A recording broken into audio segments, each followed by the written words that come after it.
There we go. I'm gonna swing this guy over here so you can see better. Bum, bum, bum, bum, bum. Bum, bum, bum, bum. Bum bum bum bum. Bum, bum, bum, bum, bum, bum. Bum, bum, bum, bum. Yeah, we're live. Oh.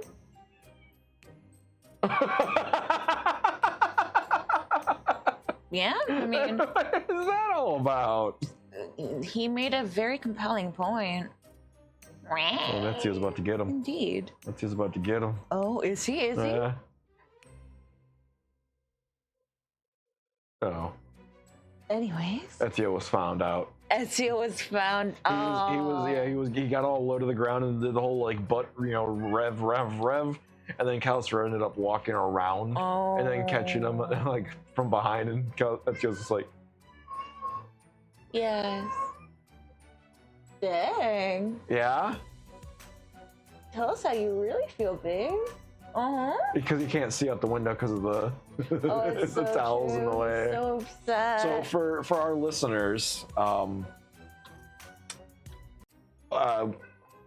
okay, I put up some a sheet and an old towel to block sunlight this morning because we watched a spooky movie this morning. Yes, we finally watched Sinners. Yeah. And because we didn't want to deal with glare. It's a dark movie, like physically, it is dark. Physically dark movie, which we really enjoyed. I don't believe it falls under the horror genre. Definitely not spooky. But it definitely was a feature creature. Sorry. And Notice the audio isn't really audioing the music. I mean, that should be fine, even if there is no audio. 1 second.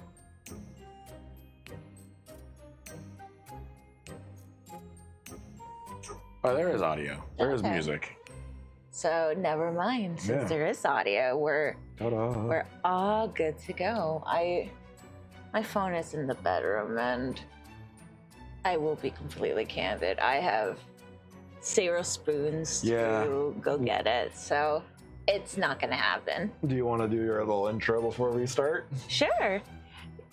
Hello, fellow nuts and woodland creatures. Welcome to today's episode of 2 Squirrels, 1 Nut, brought to you by Oju Studios Production.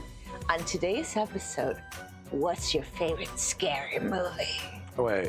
You want to try that again? No. No, you can do it. I already put in my 2 cents. Your voice just changed while you were talking. No, it's too late. Try it again. What's your favorite scary movie? But you don't have to try. It does it for you. Well, I wanted to. I bet you it sounded amazing. We have no frame of reference. Like, I was fine on my own, but thank you. I enjoyed it. I enjoyed it deeply. That's for me to enjoy later. That's more for him than it is for anyone else. And at least this is being honest about it. Yeah. Lols. So, are you guys ready to? Drop the nut. I'm low bandwidth today. I'm like, that's all you guys are gonna get. The nut is going to drop and roll away. Just like we today. are. Oh my god. I don't even know if roll is the right word, but gravity's it did gonna do something. most of the work here. Oh, it's so true. It's a low nut day, and you know what? That's fine.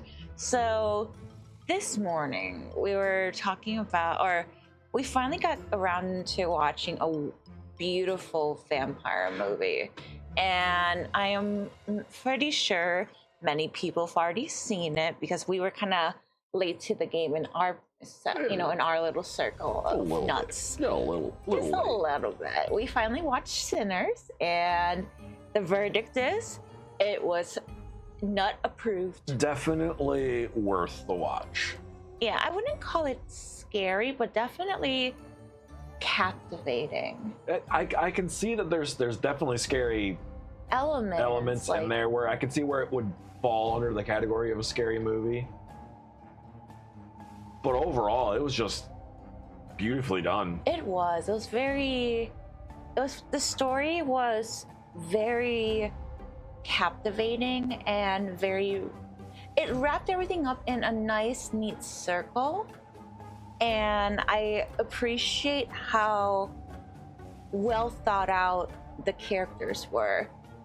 Everyone was flawed in their own special way, and I loved how how it started. I loved the air of mystery the introduction gave. Sorry, excuse me.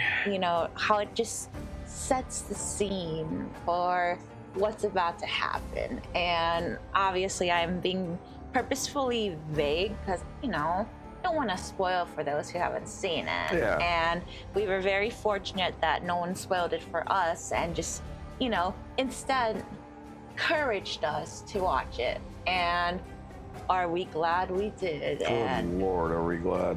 I know it's gonna be hard to find another vampire movie that is of that same richness, because I walked out of that, or rather, yeah, we walked out of that in the comfort of our living room.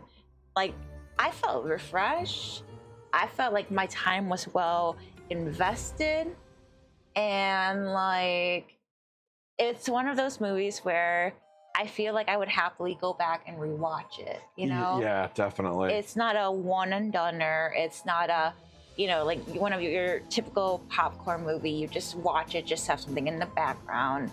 It was a production of love, and I appreciate every second of it. And for that reason, I highly, highly recommend. And like one of my close friends, like Moopish, I'll just call her Moo. She told me about how great it is, and it truly is a great movie.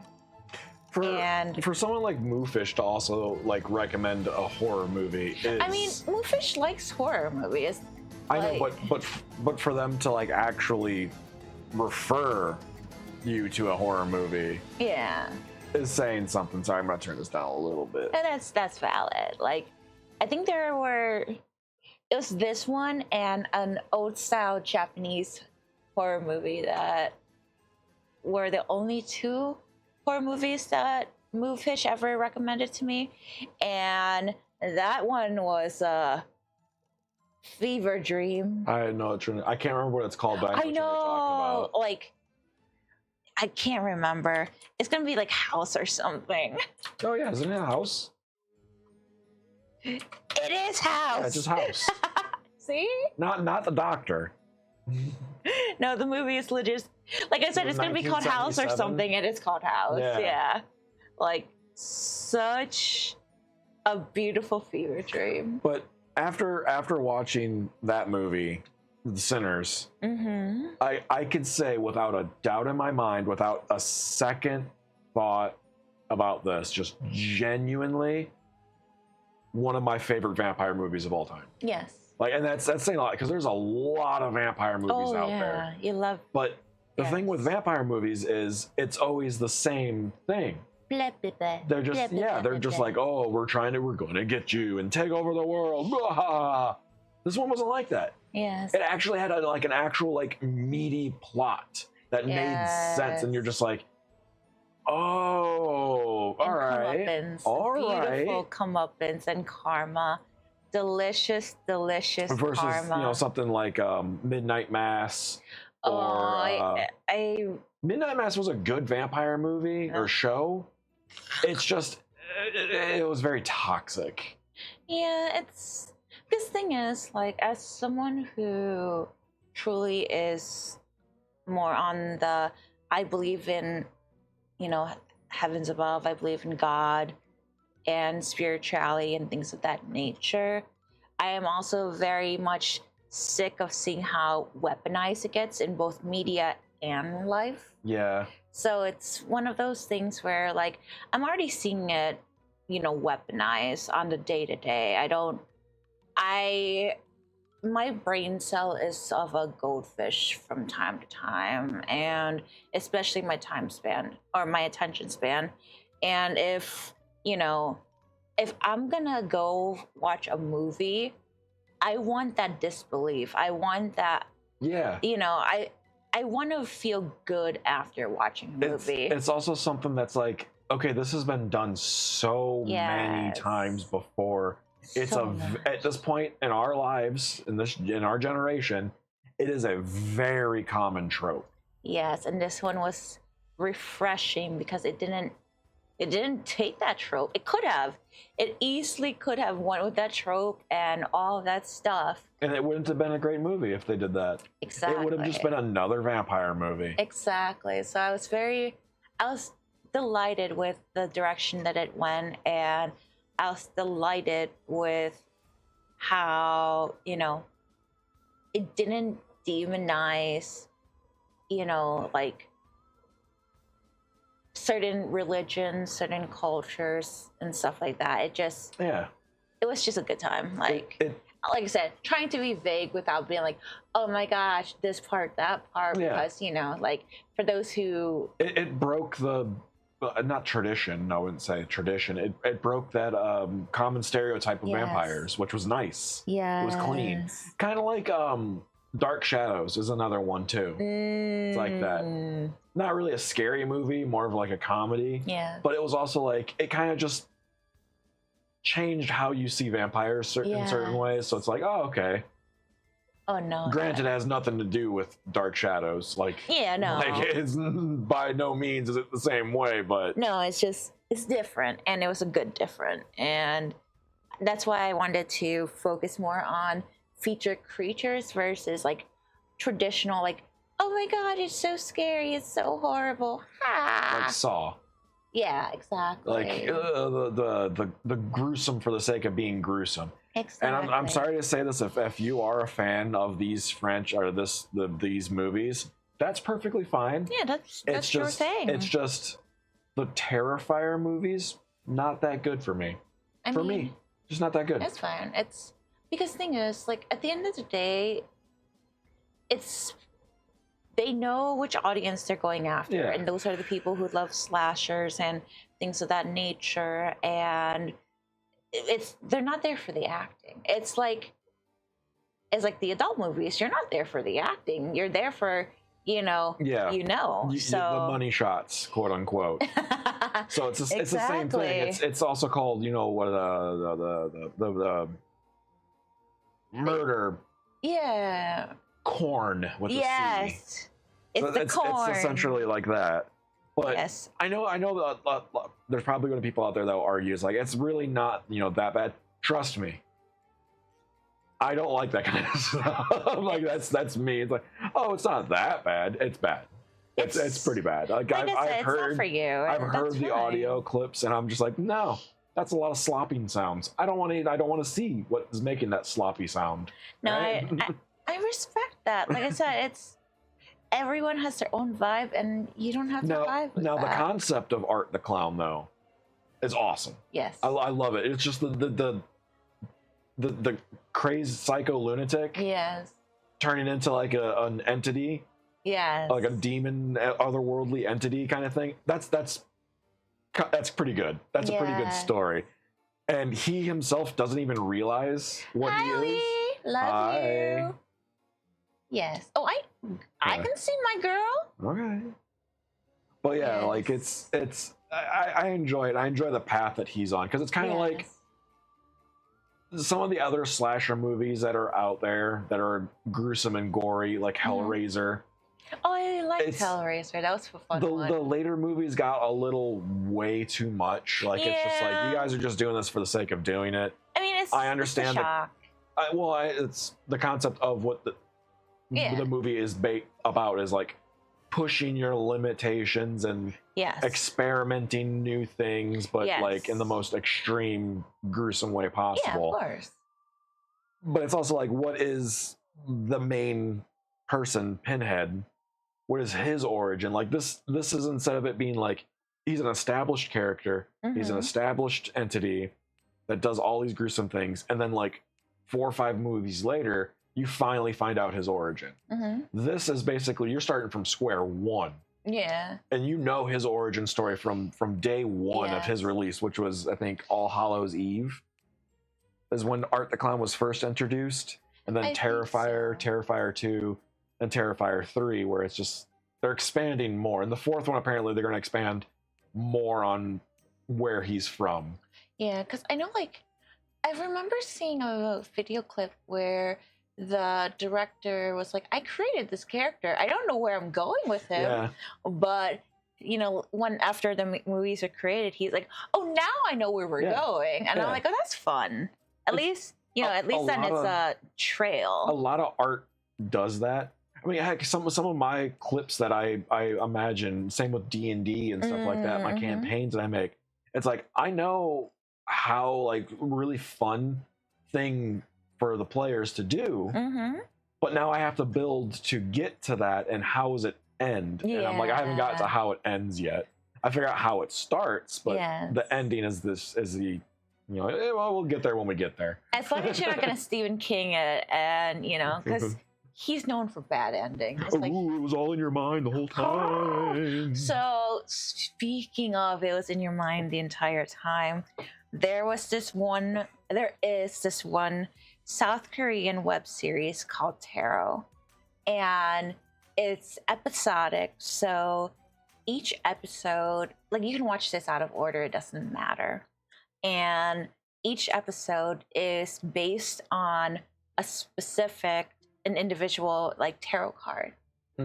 And, like, I love the fact that one of the tarot cards that was used to inspire an episode was the Wheel of Fortune. So it was a really, really good time, and I cannot wait to watch that series. I'm hoping, because, you know, like, for those of you who, you know, like tarot cards, like, they have, you know, an inverse and or rather an upright and inverse, and, you know, those two have very different meanings depending on the card. Like, for the Wheel of Fortune example, the wheel of typing. Click. Yes. So the Wheel of Fortune card. So in upright, you know, like, it's your destiny, it's your luck, you know, fortune. And then reverse is bad luck, disappointment, you know, unforeseen setbacks. Misfortune even. So, like, I love the fact that it gave, like, the episode itself, you know, gave both sides of the card. Yeah. And, you know, in such a beautiful, unexpected way. And with that, I would highly recommend watching it, just because it's just a beautiful take on, like I said, it's a beautiful story and take on, you know, the known lore, if you will. It's basically a prompt. Yes. That's pretty cool. I like that. Yes. So our topic for today is what's your favorite scary movie? Now, the joke about that is, obviously, it's from Scream, the scary movie. Yes, one of my favorites. Like, most of the people that grew up watching Scream or those types of horror movies, or just in general horror movies, on a regular basis, and I believe, I almost said Toothless, but Lee Wolf here in chat will agree, it's too hard to pick just one. Oh, for sure. Like, and that's why, instead of like we talked about scary movie, but, like, you know, scare is such a subjective. Ambiguous? Oh, okay.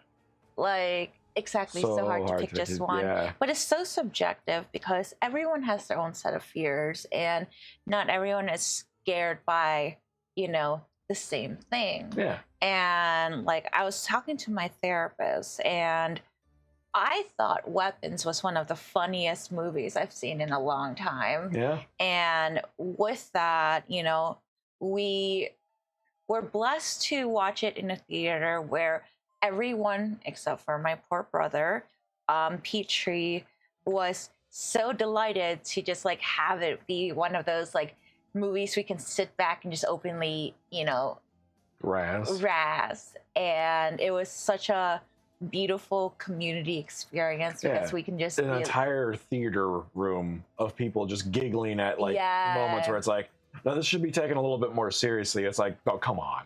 I mean, like come on. You're asking millennials who've been through unprecedented things after another to be serious. Exactly. Like, it's like we deal with like at least one once in a lifetime event a week. Right. So I was just like, you just can't.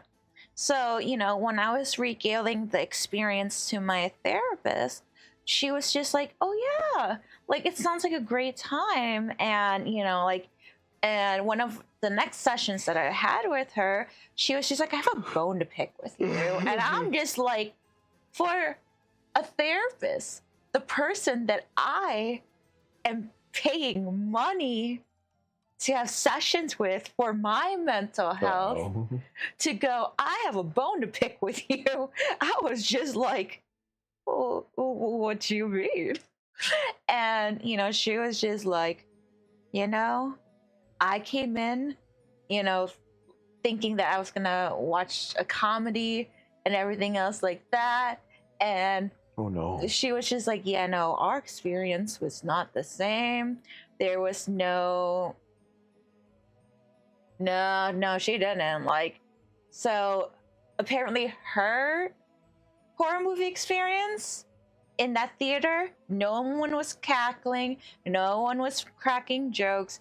Everyone was, you know, silent and like so focused, like how I guess it was supposed to be, if you will. Yeah. There wasn't enough autism in the audience that day. Well, so looking at it from Petrie's point of view as well, they. So your therapist, are they a parent? I know for sure they have fur babies. I don't know about human babies. Okay. So, because I remember that being one of the things with Petrie as well. Yeah, of course. And because, you know, congratulations, Petrie, he's a new parent. Peanut, I love my peanut. But it's also like looking back at the movie now with like with a parent's perspective, like even just putting yourself in your shoes, like, oh, I could see how that could be really, really upsetting and like, yes, that would suck. Yeah, like just to feel that emotion or see it being portrayed on the TV or on the show movie. Ugh, I got there eventually. You did on the big screen. I believed in you. You know what? I know. You got to find the nut on your own sometimes. But it's also like looking back, I was literally just talking about this like not more than like 20, 30 minutes ago, maybe an hour ago. But it was just like, yeah, I understand why it was the way it was being portrayed by some people. So definitely. Yeah, but definitely, like I said, like I was cackling, and when my therapist was just like, I'm like, you know what? I see where you're coming from. I can understand how we both had very, very different experiences from the same movie. And I apologized to her because, like I said, I could see where, you know, it could have been experienced differently with a different crowd. Just like Rocky Horror Movie. Like when I first experienced that cult classic, like I was scarred. Yeah. Yes, you were. I was not ready for any of that because, you know, as much of I know I'm ambivert leading. And Liwa says, I can sympathize, but the compartmentalization is strong for movies and them being scary. That is true. Very true. But where was I going? Uh-oh. I know the nut is just it's that gravity, man. Like, I swear we're gonna have like winter clarity, and then we're like, oh, that's where I drew, like, that's where I dropped the nut. There it goes. But we haven't gotten to springtime clarity just yet. Rocky Horror, yeah. So Rocky Horror, like, as much of a introvert as I am, or as introverted as I am now, I was even more so as a high schooler. And I remember we went to like this, like this theater that, had actors. Like they were playing on the screen, and then they had like people acting the roles as well and doing their own little performance on the stage and stuff.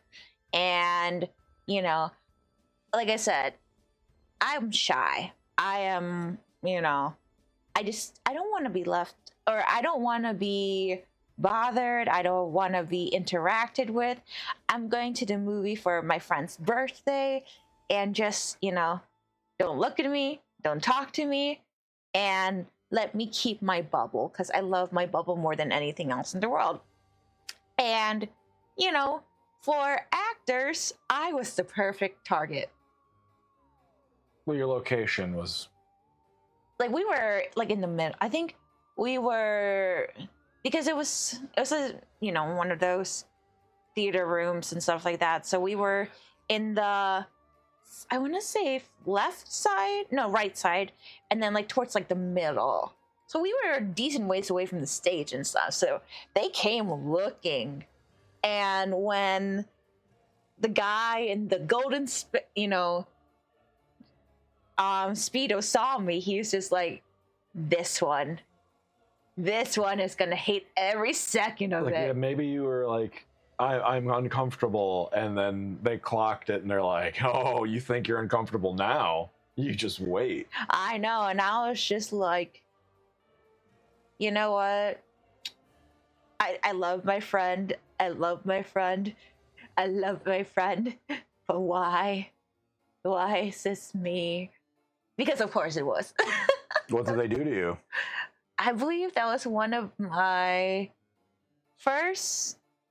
Just, like, it was like a lap dance type of situation. And I'm just like, at the time, I didn't have the brain cells to scream, I'm a minor, and just like, really, like, just like, scare them. Like, that would have been a perfect comeback. Uno reverse. I know. Like, I'm not, okay, like, I was too depressed to be, witty and clever.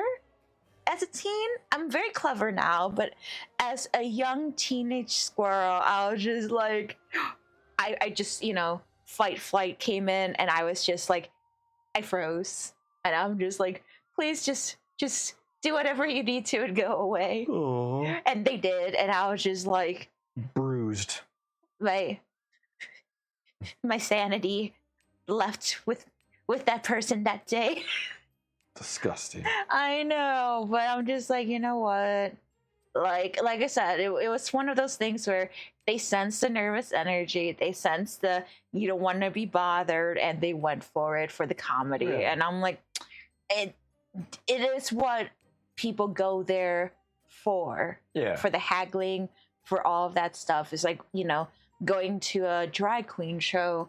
Like, they're going to crowd work. Yeah, exactly. And, that's the whole part of being, like, on a stage and exactly. Performer. So you can't blame them for doing their job. Absolutely. And, like, it was the same way. Like, I just didn't appreciate it because, once again, I love my bubble. So I'm just like, next time I know what to say now. Yeah, well, next time you're not a minor, so. Yeah, next time I'm not a minor. Next time I'm just like, no, Lance, no. So, but yes. So bringing it back to the topic, the whole scary. What's your favorite scary movie? I want to narrow it down specifically because it's like, yeah, there's scary movies that come out all year long. Yes. Heck, there's scary movies for Christmas. Oh yeah.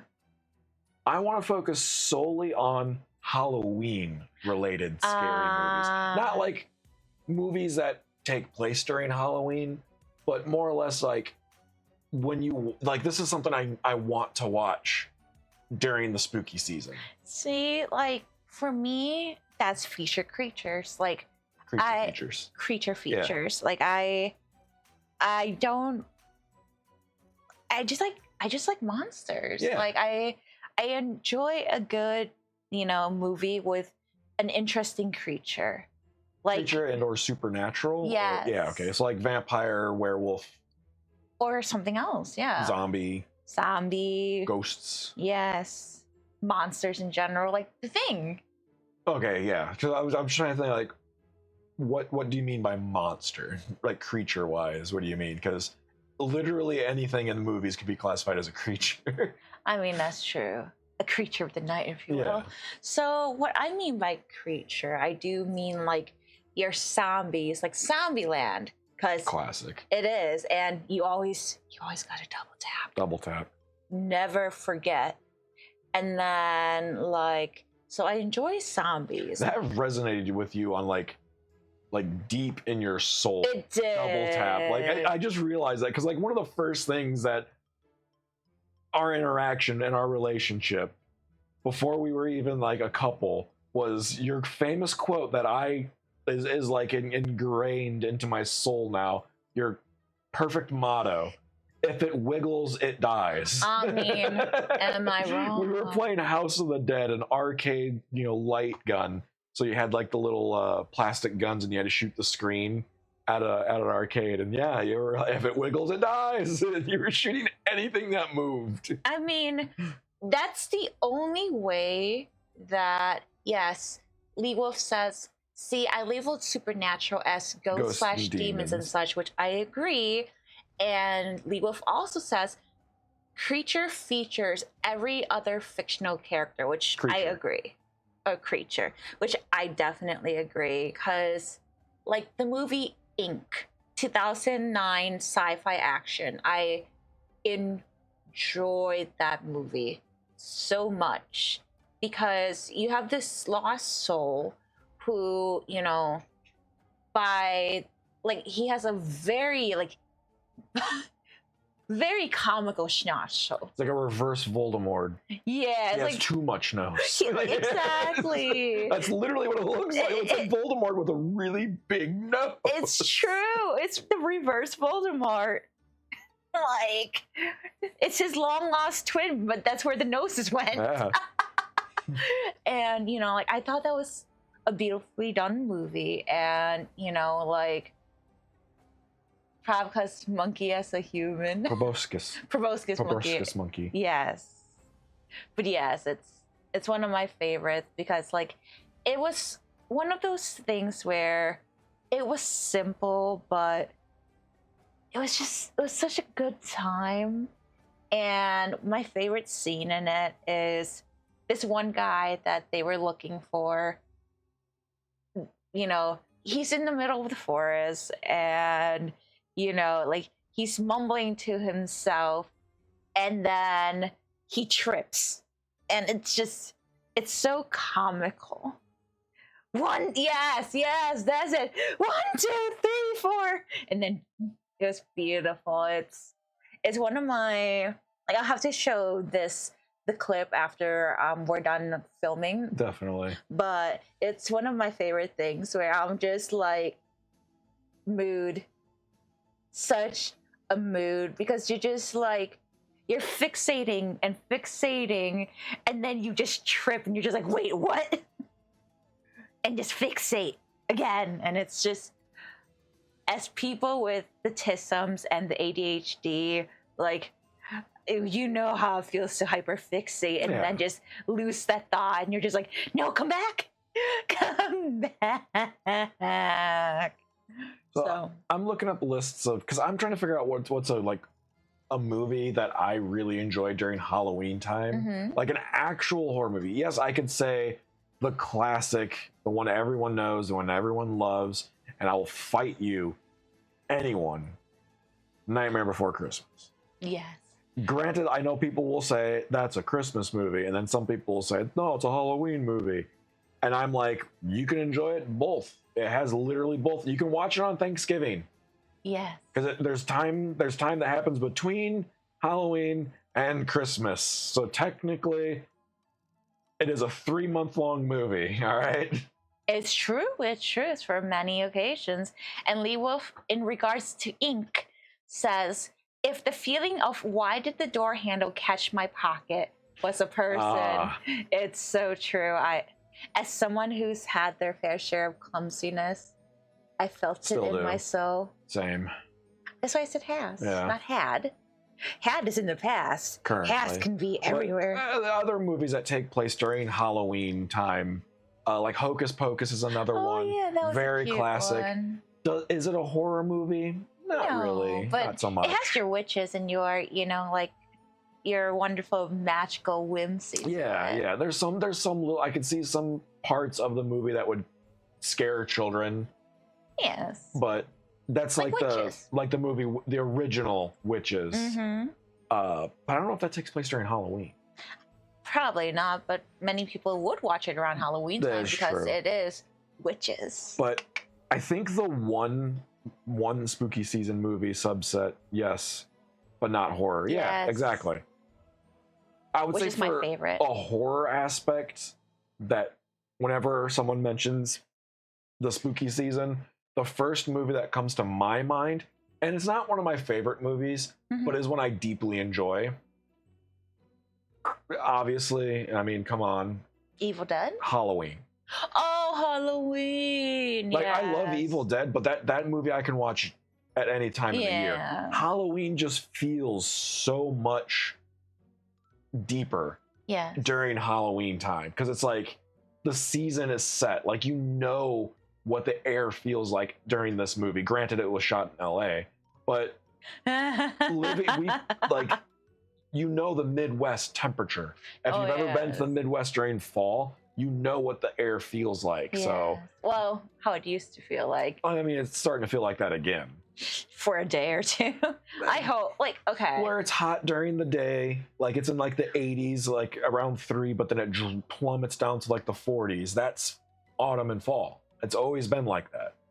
Not to this extent. Always, yes. Not to where we're getting it now. I vividly remember this. See, it's always been like this, where it would be like, man, I'm wearing shorts, and throughout the day, and then we get a frost warning that night. Yeah, we have different memories. But then again, I kept myself nicely tucked in the tree, so I never had to deal with the outside temperatures, truly. But I love the Halloween movies. The first 3 are probably like top tier Halloween movie. Now, I'm saying Halloween as in like the season Halloween movies. Not saying like they're the best Halloween movies of the Halloween franchise. Granted, they're the only 3 that I honestly care about. The rest of them, I'm like, I genuinely don't care. I was very disappointed with Halloween Ends, or Halloween Dies, something like that. Lee Wolf, there is a joke I will share with you later in regards to Code Halloween Nights. All right, but yes. Does it involve witches? I know it. I don't know if you do. I don't know. Okay, we'll see if Lee responds to that. But yeah, what kind of like spooky movie when someone talks about costume?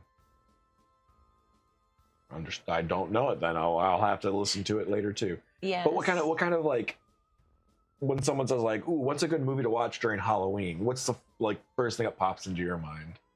So one of the first. So if you're asking me now versus asking me like 10 years ago, those are going to be very different answers. Me now, I would say, let's see. Like I said, I wouldn't mind Insidious as a Halloween movie. Like, the first Insidious had its charms. It's like, I really did appreciate the jump scares and how, they were one of the first they were one of the first horror movie franchises that I experienced that did the jump scare out in the open, like daytime and stuff like that, versus like waiting for nighttime to. Right. I'm thinking of Sinister. I was thinking of a completely different movie. I was just like, Fair. what are you talking about? And I'm like, oh, right. Yeah. Yes, I agree wholeheartedly with that. So I genuinely those movies appreciated that for, for what I viewed to be creativity, because Yeah. I don't really go out, like I didn't, prior to like recently, I didn't really adamantly go out to watch movies, much less scary movies. Yeah, it's weird. It's like something happened within the last 9 years or so. Whatever. So, with that, I would definitely say my knowledge on horror movies is not that vast, but from the ones that I did experience, definitely enjoyed Insidious, because like I said, I thought that the very first movie had a lot of charm to it. It had its jump scares. It had, where I'm like, oh, I really like the direction that they went with. And Lee Wolf says, as a scary movie, nothing to do with the season or holiday. The Descent. I don't know if you know about that one. I do not. It is a reason why I will never go cave exploring. Oh, actually, yes. I remember hearing about it. I will never go cave exploring because of this movie. That's valid. And also claustrophobia. It's just, I spent too much time in crawl spaces doing HVAC stuff. I don't feel like dealing with that in a cave. Like, no, that's... I can handle a raccoon or even a possum. Mm-hmm. I'm not dealing with whatever those things are. No, that's completely valid. I completely agree with that. I might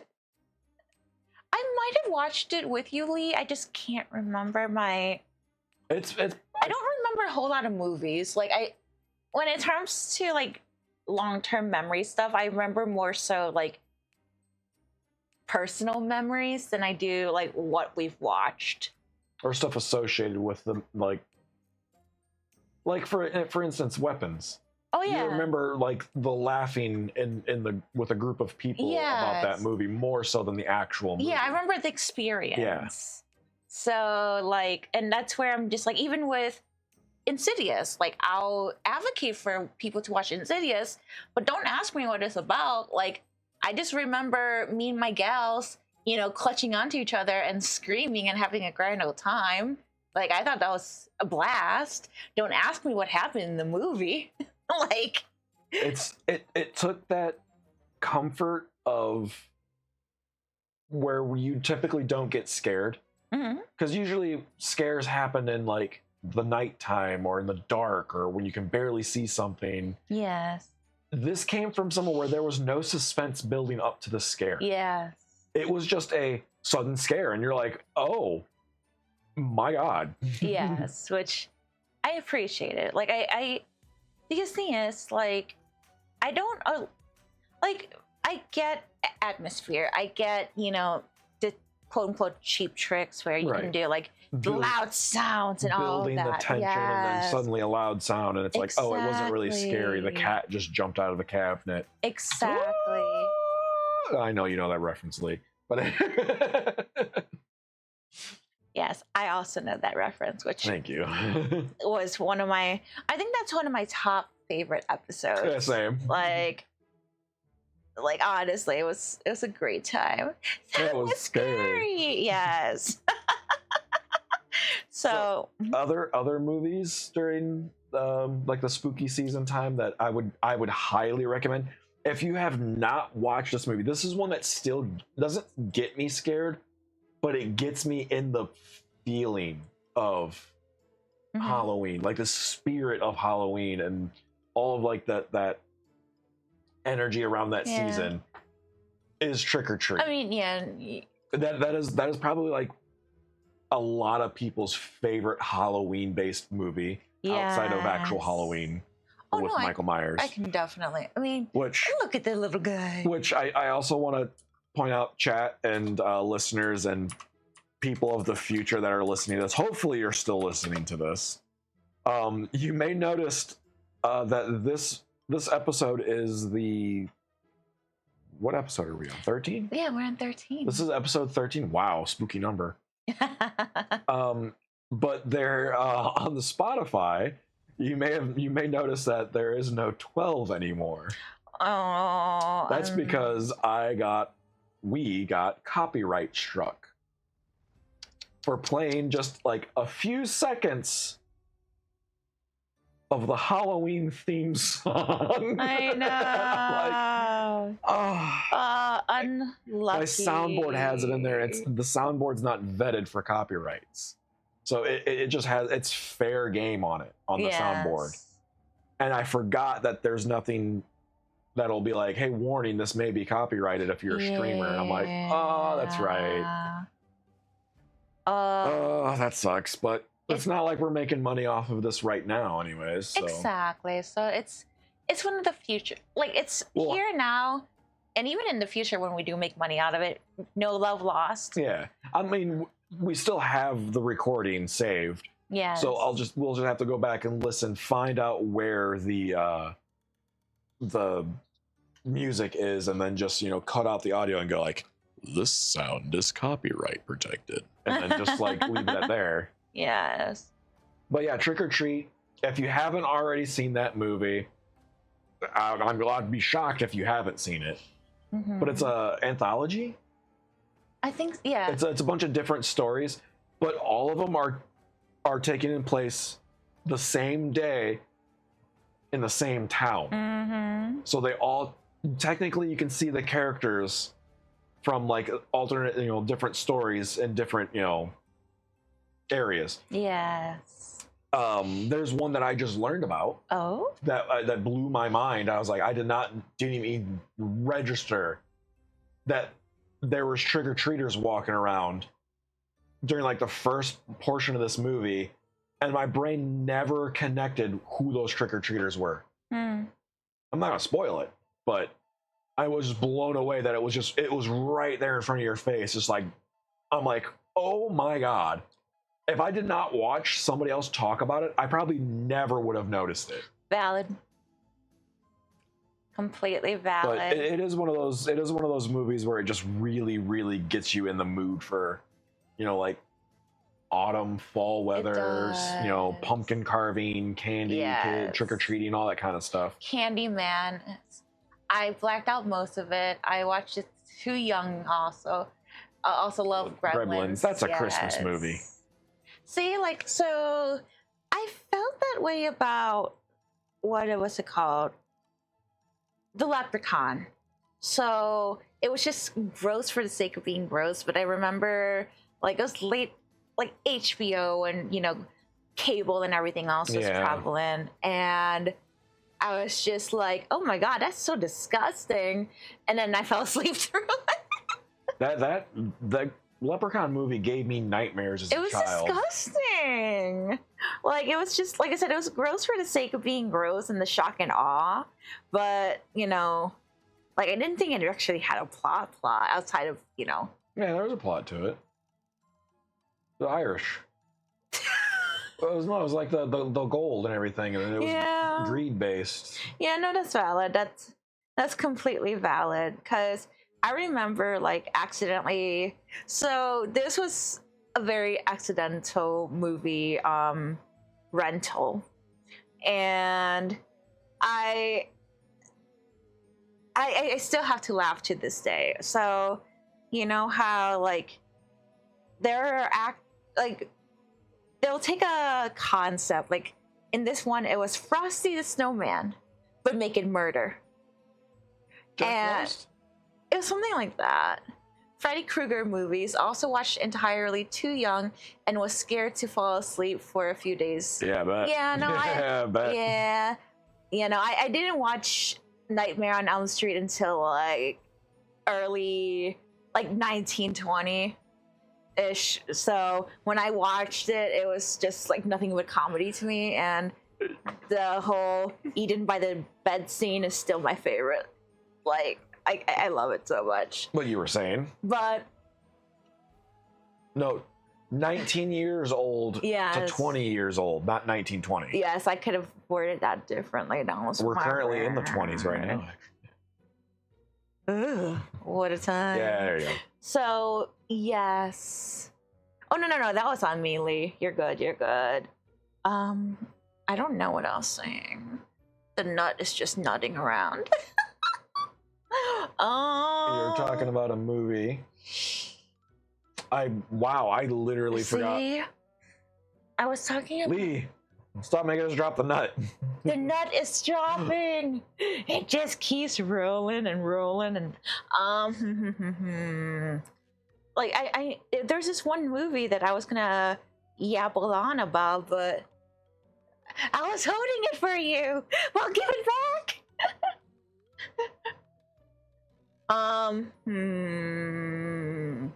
You know, it's Holy cow! Like really? that nut is gone. Like it transcends. Scroll back up. It wasn't on here. That's the thing. Like I was just like remembering and. I was trying to see something that would hopefully trigger it. Let's see. The Shining was fun. Such a classic too. I feel like that's another one where The Craft was also fun. I like The Craft. Yeah, we're trying to go back to what you were talking about. I know. Did it have anything to do with ghosts? A creature of some kind? Old movie. I know. New movie? I'm giving when you were up. 19 or 20 is when you watched Freddy Krueger.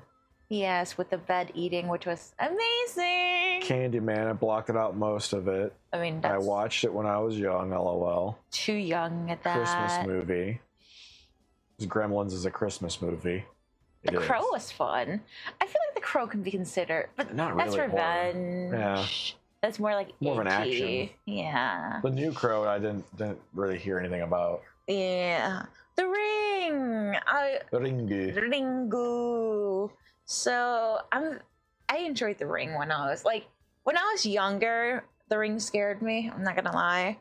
Like I watched it too young, and was just like, "Hey, Mom, let me sleep in that bed of yours with you." And you know, later on, I found out that one of the many inspirations for the original Japanese Ringu was Okaku or Okaki? Okiku. Yeah, Okiku. So there is this one Japanese lore where there's this ghost that I guess resides in a well, if you will. And, you know, she lived in like Japan, like samurai era and all that stuff, right? And back then, you were stuck in the class that you were born with. Like your faith was completely determined, like at what your status was determined by what family you were born into. Yeah. If you were poor, you were poor. If you were Like rich, you poor. were rich. That was it. Yes, and there was this one Or if lady. you were born into servitude. Yes. Sorry. There was this one lady who was so beautiful, but she was born into a poor family. I think she was even an orphan, like a servant girl. And like she had one job, and her one job was to take care of these 10 plates. And that's all she wanted to do. She was like hyper fixated on taking care of these priceless 10 plates. And these 10 plates, each one of them were worth more than her lifetime. Yeah, because wasn't that like a foreign It was porcelain or China. something? It was China porcelain, but like I said, these are like priceless. Like each plate is a priceless family heirloom. It's like a status symbol. It is of your family. If you have just one of them, you're regarded as like really high. But if you have multiple, you're like really, really high to your family, like the 1%ers kind of lives. Like consider each plate a Rolex. Yeah. And with that, all this lady wanted to do was her job, which was every single day, she would count the plates, meticulously clean it, and put it back into storage. That's all she wanted to It do. was borderline therapeutic for her. Yes, it was her ritual. Yeah. And the only consistency in her life was just this. yes, 1 plate, 2 plate, 3 plate, 10 plate. And that's all she cared about. And, you know, the unfortunate part was that people, even now, don't know how to mind their own dang business. And this poor lady could not just do her job. Like, unfortunately, she was pretty. So because she was pretty, these guys were like, oh my God, I'm ogling and I want you. I want your body. And she's just like, I'm a lady of integrity and I count plates. And they didn't like that. Oh my God. Sorry, the volume And- just shot up for some reason. Wasn't even doing anything. Go on. And because they didn't like being rejected by Plate Lady, they were just like, you know, in different versions, they conspire against her. In one version, they, you know, Wasn't it the Lord of the House? yes, so it was the Lord of the House. The samurai. Yes, the samurai. So the samurai in one version would either A, hide the plate. So he would, you know, hide it and then or break it. And if he were to hide it, it's usually like in a room where no one else would suspect, because obviously. And then if they broke it, like they would, you know, break it and then put it in the well. Throw the pieces down the well. Yes. Yeah. So, you know, when the next day when Okiku, you know, went to do her job, she's like 1, 2, 3, 9. 1, 2, 3, 9. And she's like, you know, frantic because she's like, dude, where's my 10th plate? Like, you know, it became that sort of panic that, Well, not you know, her 10th plate. well, yeah, but it was still Where's her the duty. master's? Where's the Yeah. family's plate? It's missing because they accused her of like, hey, you're the last one to kind of mess with it, and now it's gone. Yes. So where is it? And she's like, no, I can't be. I counted 10. Yeah, it's like, I know I counted 10. When I put it back into the storage, like every single night, it was 10. Why is it 9 now? 1, 2, 3, 9. And then, you know, so like the samurai used this as a means to torture her.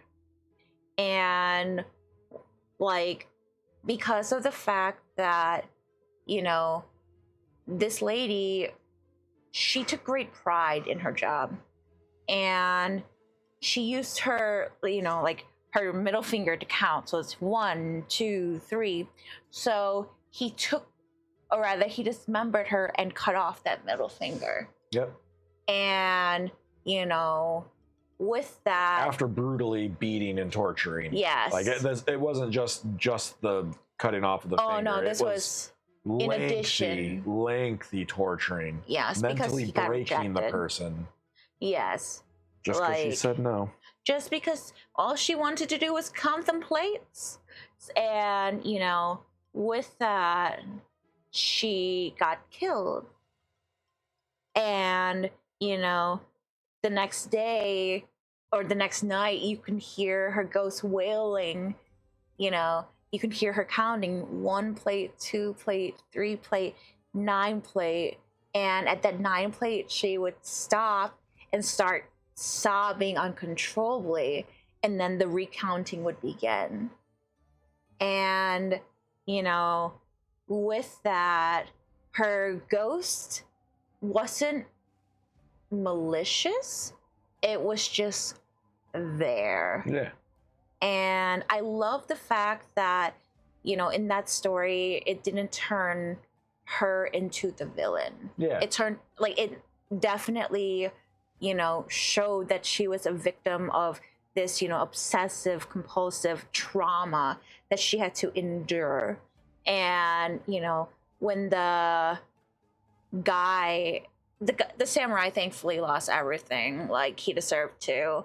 And I forgot like I forgot how he lost everything, but I'm glad he sure did. He had his comeuppance, but her, Okiku's spirit just like haunted that place. And, every single night you would hear 1 plate, 2 plate, up to, 9 plate, and the wailing.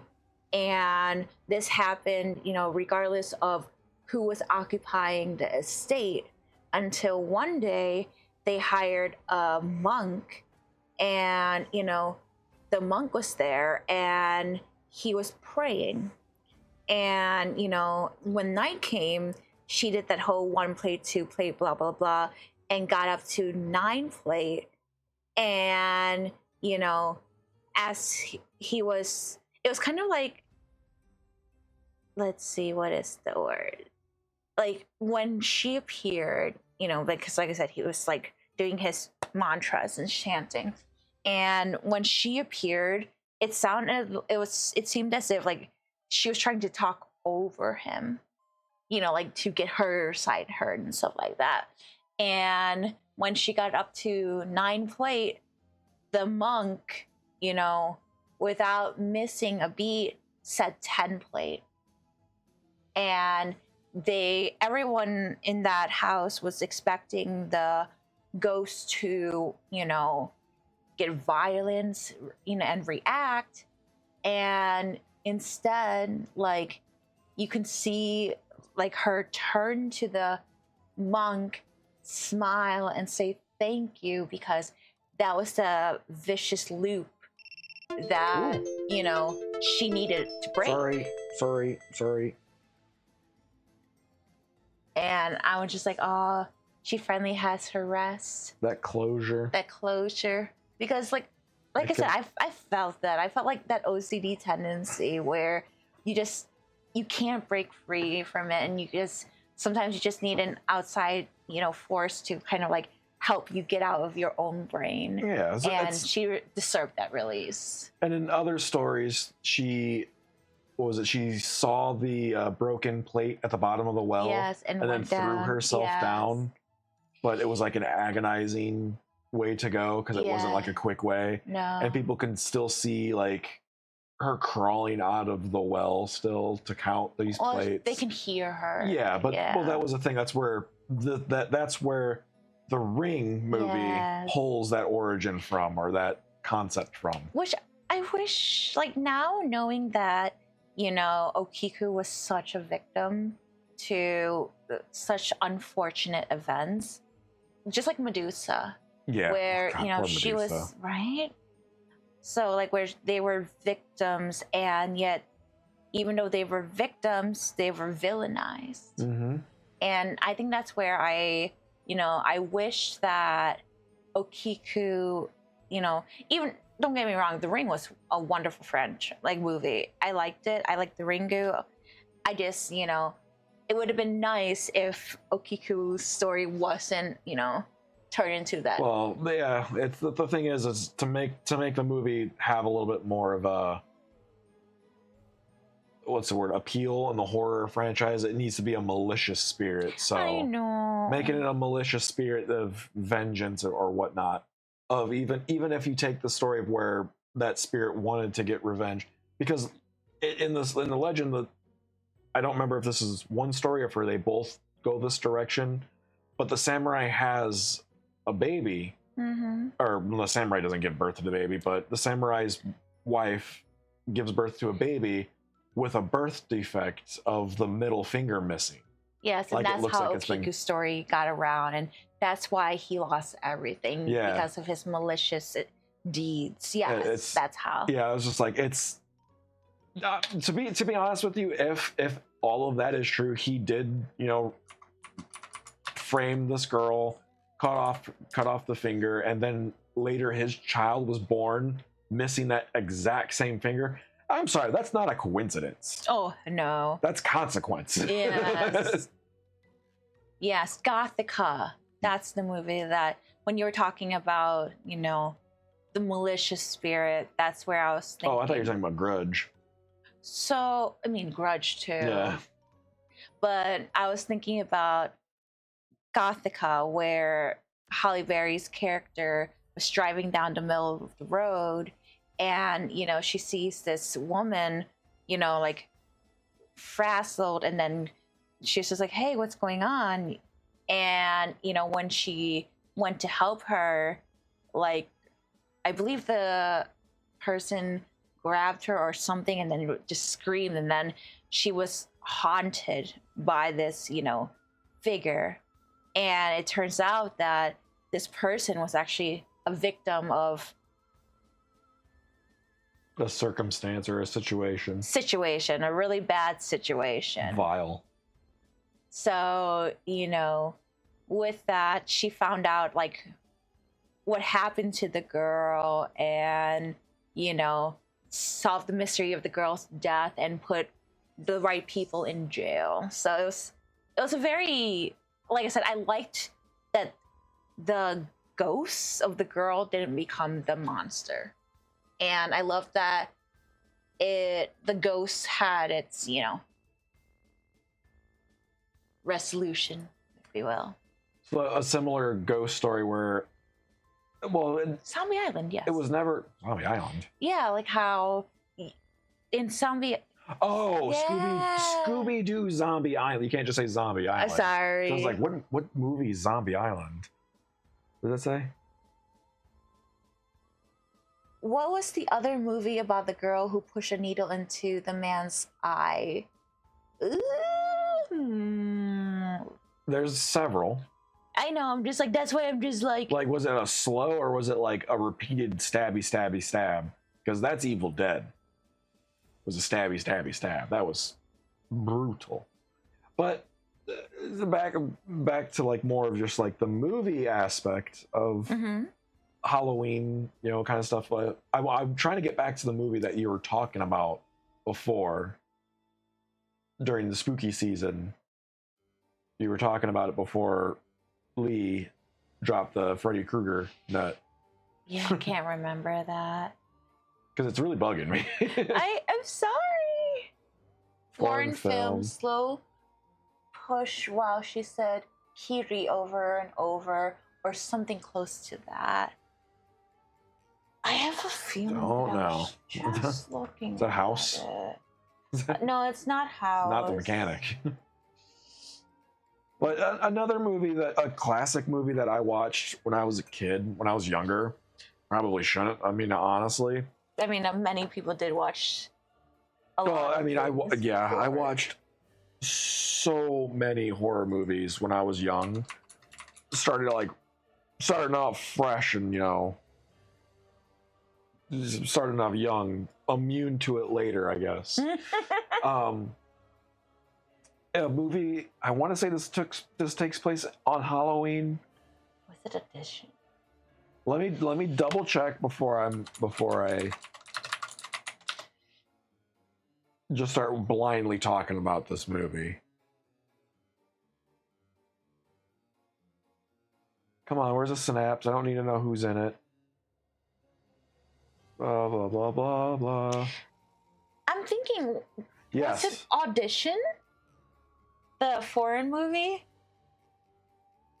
Because it was an international thriller. And Yes. Yeah, it was. It was. Because that's the one where she has like the body in the bag. Yes. Okay. Yes. And the guy's like, "What's in the bag?" Yes. That one was a lot.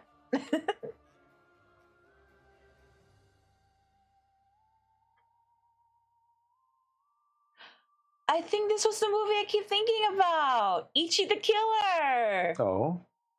So this one was funny in my eyes. Like, not like the traditional haha funny, but like, yes. Okay, so this guy's like insane.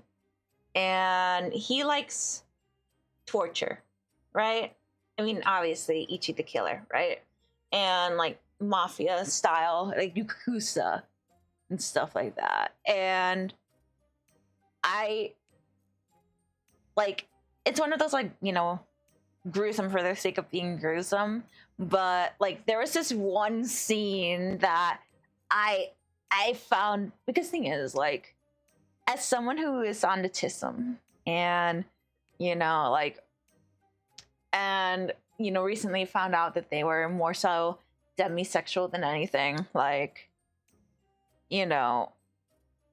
this movie made me laugh because of the sheer ridiculousness of it, right? So, like I said, this is a guy who is hired for killing. He's Yakuza, and he's like he's the enforcer type, right? And in one of the scenes that I remember, like, this girl, bless her heart, like, she was trying her best to court this man. And, this man, I'm not well diverse into the world of BDSM, I'm not, or pain play, but this guy was into giving pain and getting pain. Masochist, sadist. Yes, maso sadist, yes. So, like, he was down. So, like, she's trying so hard to be a good dom. And, like, just, like, trying to really, like, like, hit him with these, like, hooks, hangers, and all this stuff. And he's just like, this isn't working out. Like, just a level of defeat in her eyes. Like, can you imagine? Like, because like I said, this is just like so out of there, where this guy is literally being suspended on his back by hooks and all this stuff, and like having someone like literally like slash at him, and he's just like, sorry, you're not doing it right. That's just not enough. And I'm just like, this poor thing, she didn't know what she was getting herself into, but also it was just like, oh honey, like, what do you even do in that situation? Like, it's like, I feel like it's worse than being rejected by your crush on like a quote unquote normal situation where you're just like standing in the hallway and you confess, because like you're at your most vulnerable at this point. Rejection hurts, but this is when you commit to it, and then you I don't know, it's not rejection. It's still rejection. It's just because he's rejecting it. He's just like, okay, you did it wrong. And like, can you imagine? It's wild. Like, I felt so bad. Like, it's just a core memory now. Like, one of those hokey kind of moments where it's just like, oh, it's like, oh, girl, you tried your best. You tried your best to seduce a serial killer, and you just failed at it, and you're just like, well, what now? So it was so cringe that it was funny. Yeah. And also, like, I realized that was one of the very few cringe things that I actually found funny, because like it was just so over the top. And what do you even do aside from like let him, put him back down and then just awkwardly walk away and never speak to him again? I'm so sorry. Right? I'm so sorry. Oh, funny times. I never thought I was gonna find it either. Like, I'll be honest, it was like Bloody Roar 3 for you, where it felt like such a fever dream. Did this actually happen? Yeah, so when I saw, the movie listed on here, I'm just like, oh my god, that existed. There you go. Oh, that was so funny. Definitely would not recommend for the average viewer to watch it, but like I said, I have a weird sense of humor, and that just tickled it apparently. Goof. Yes. So? I'm trying to think what else. I mean, Casper's also, you know. Okay, so that's another good one to point out. The one next to it, Ernest Halloween. Oh, Ernest! So, if you guys have ever had the pleasure of watching Ernest movie, and I do remember the movie I was going to talk about earlier, so I won't get into that one because this one's funnier. So, if you've ever seen the movie Leprechaun and you were scared by that movie, Ernest Scared Stupid is the Halloween special for, the Ernest movies in that franchise. That one actually was scary as a kid. I don't know if you remember anything about it. I know we watched it together. I do. Yeah, that thing, the troll, that was terrifying seeing that as a kid. Yeah, as a kid, definitely. Oh my god, it was terrible. It was horrible. The slimy, snotty. Yeah. Ew. Yes, I can definitely. Kids getting turned into wooden dolls and stuff. Yeah. And then the Miak. Yes. Which was actually milk, but yeah, that was another one that was really, really spooky. Oh no, for sure. That was a kid movie that turned to be like, oh, that actually traumatized some people. It sure did. Funny, but I can definitely see it. Because the thing is, like, I think that's the unfortunate thing that I wasn't able to experience it as a child. Because looking at with adult eyes, it's still endearing. Yeah. Like, I can sympathize where the horror would definitely be, but it's just so. It's charming as an adult. Oh yeah, looking back at it now, it's just like, this is like a rite of passage if your child wants to watch scary movies. If they can make it through this, then they're ready. Then they're ready for they're ready to step it up just a little bit. like Halloween. Oh yeah. So Halloween's not gory. There's hardly any blood in that actual film. Lee said the actor annoyed me. I couldn't sit through his films. I get Ernest? that. Yeah. Well, yeah, he's not for everyone. Not for everybody. That's a very like early '90s kind of like mentality. Yes. Just early brain rot, essentially. Yes. Like how many people feel about Will Ferrell. I'm sorry, my bad. Not for everybody. Yeah. It's not for everyone. Like, I can see why he's popular. I can. But his movies are definitely not for everyone. Same thing with Jim Carrey. Yes. Like a lot of people can't do Jim Carrey because they're like, or Adam Sandler. That's what I meant to say. It's not Jim Carrey. It was Adam Sandler. Like, so a lot of his earlier films are people are just like, oh god, it's so cringe. Like, yeah, it's because you didn't grow up around that era and that mentality and all that stuff. So it's fine if you don't like it. It's just don't, harsh other people's mellow. When they're enjoying something, let them enjoy it. Exactly. So, no, like I said, that's why I'm like, I respect that. But that's how I view many things where I'm like, it doesn't, or rather, that's how I view many things in that. Halloween. It wasn't meant for you. Movie, it wasn't meant for me. Title, Little Bloodshed. There's your nut back. Oh, thanks. But the Ernest Scared Stupid, I mean, we get these memes. Oh yeah. Do you remember this part of this movie? A part of the movie is where he sets up like a troll trap that is an obvious scam that, some people scammed him on. It's just like a dumpster that locks closed. Mm-hmm. And he puts his hand on it and it slams closed, but he doesn't react.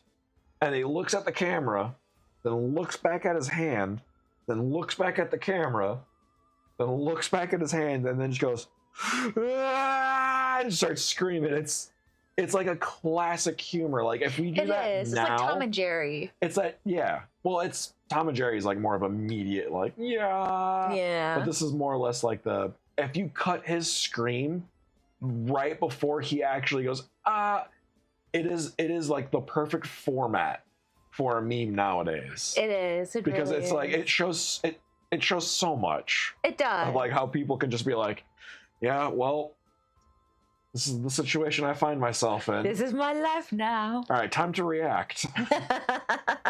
Yes. The other movie that I was going to talk about was, I don't think a movie that you've watched, but it is a horror movie, but it's also like a slapstick kind of horror movie called Idle Hands.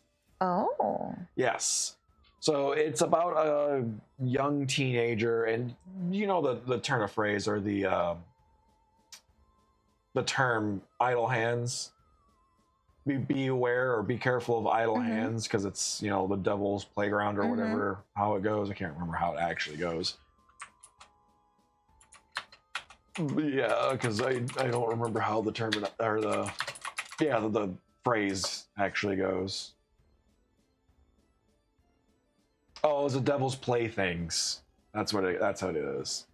But essentially, this kid wakes up one Halloween morning and he finds out that his right hand, I think it is, his right hand is possessed by something evil and like devil like. So it's just constantly like killing. He like kills both of his best friends. With like a bottle, like he breaks a bottle and stabs him in the head with it, and it's like an iconic guy. You probably have seen him before. Oh, him! Yeah, it's Seth Green. Nice. Is that his name? Pretty sure it is. I'm pretty sure that's who made it as well. Yeah, because I'm like, Yeah, Seth Green. The guy, you know, Family Guy, Robot Chicken, all that kind of stuff. It's one of those horror comedies where it's just he's dead but not dead. If that makes any sense. Undead. I'm sorry, Jessica Alba was in this? She was in a lot of movies back when we were growing up. I didn't know that was her. Fair. But this movie is silly. Yes. It is whimsical, silly, but it's also like there's gruesome deaths, and you're like, someone gets beheaded, but comes back to life and is also a zombie best friend because it's during Halloween. Yeah, of course. And the whole premise of this is that the hand wants to make a sacrifice in very early 2000s. Yes. I think 1999 kind of teenage horror movie.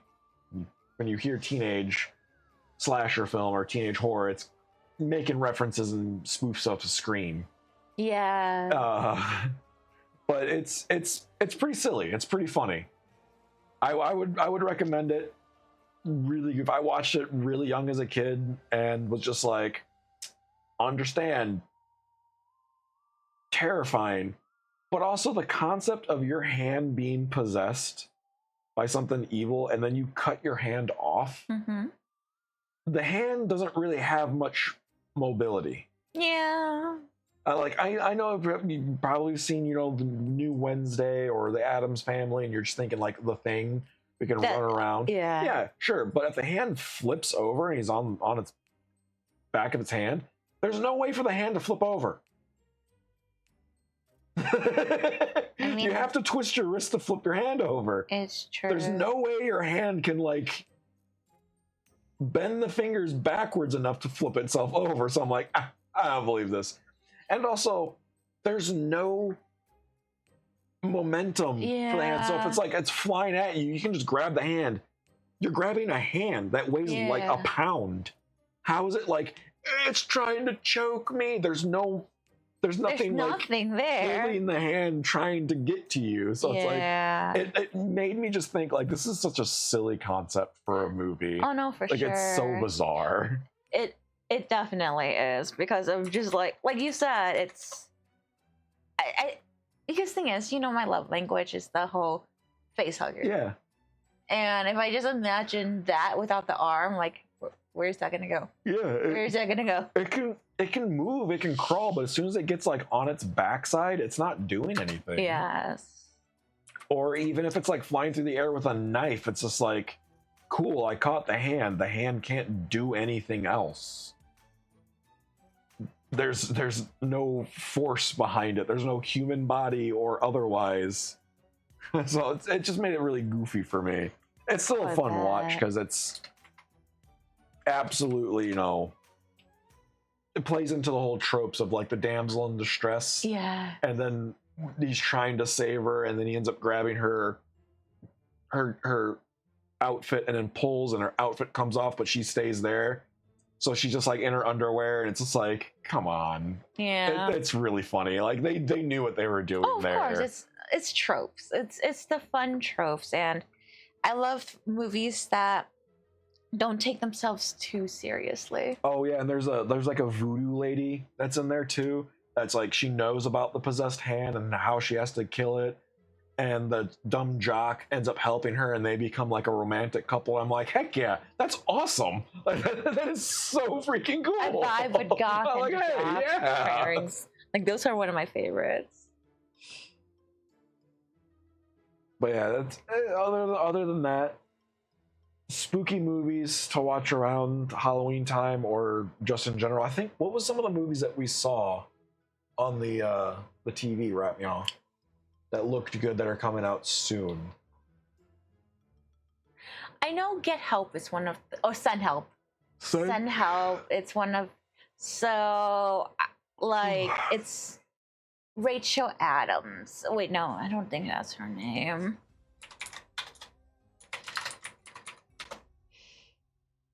What was her name? Yeah, Rachel McAdams. So I'm not great with actresses' names or actors' names at all, but I am so excited for Rachel McAdams because, you know, like, she's an actress that we grew up with, like The Notebook.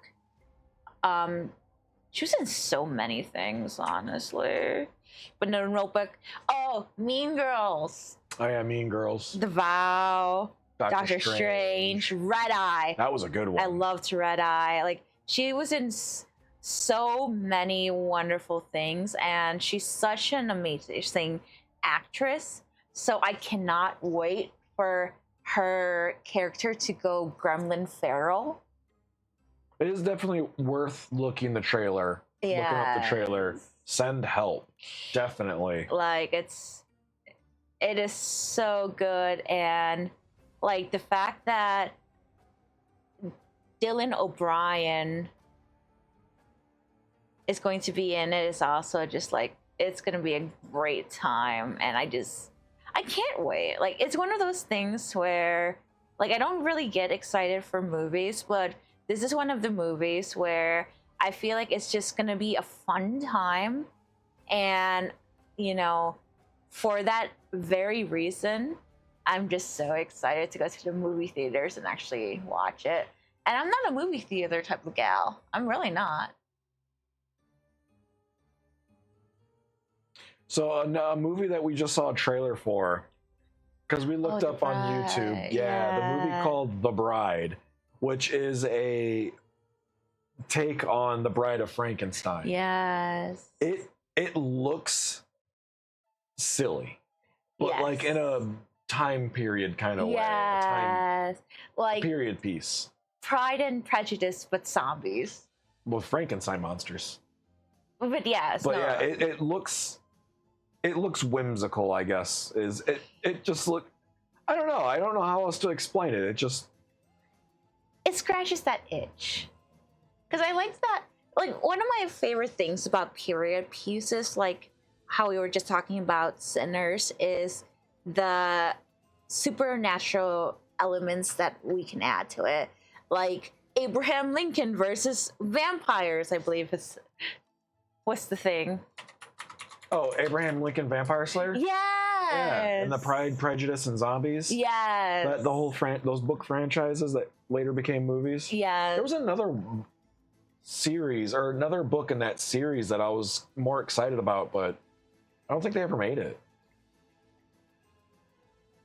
They take itself serious, but it's also kind of like not really that serious. Right. Serious enough, I guess would be the thing.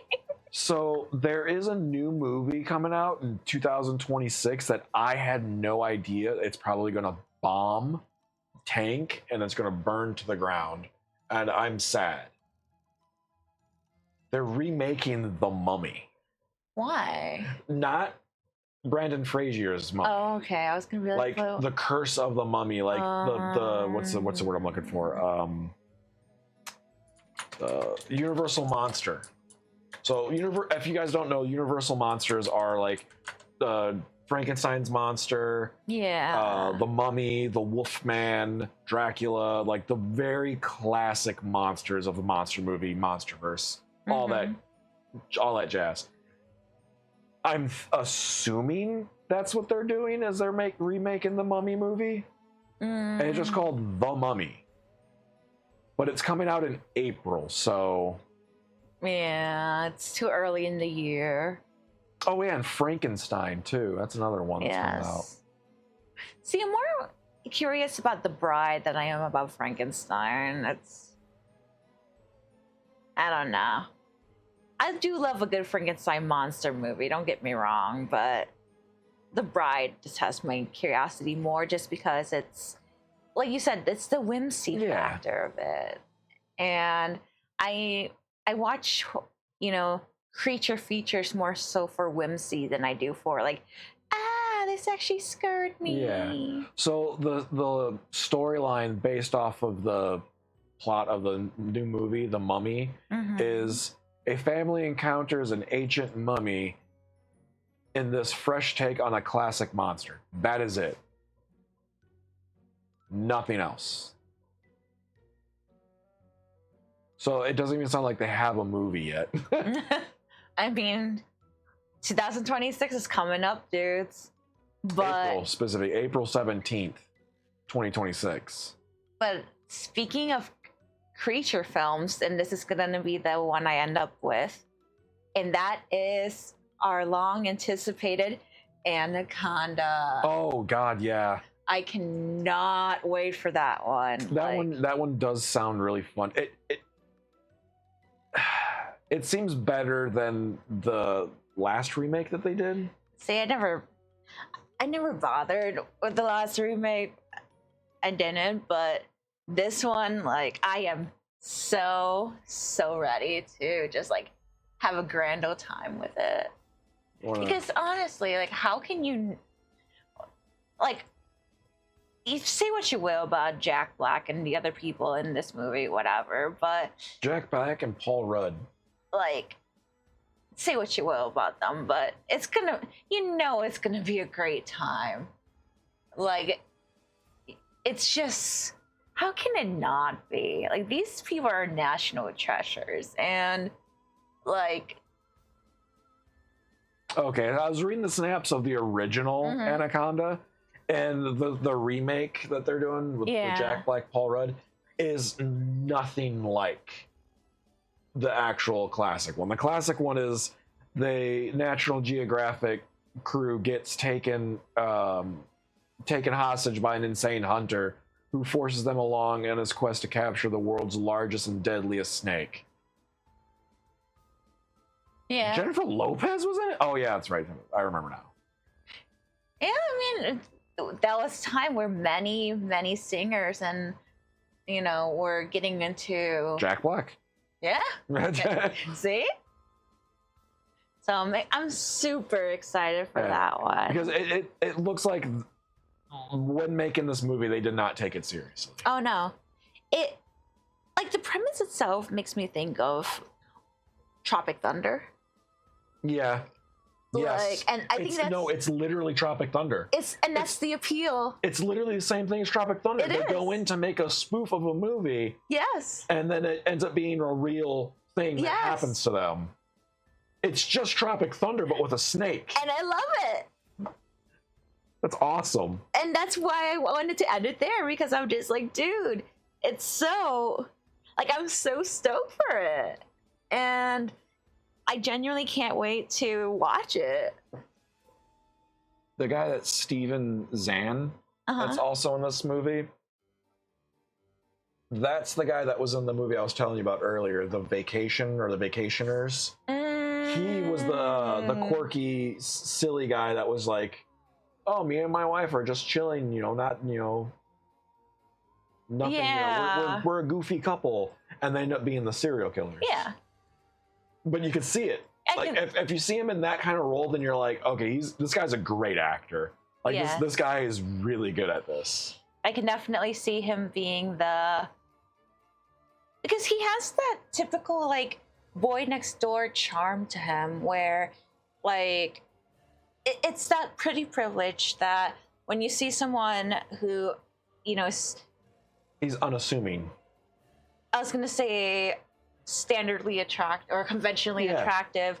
It lets you, like you said, it's unassuming and it makes many people put their guard down because, you know, like those are the type of people that are depicted as the good guys and everything else.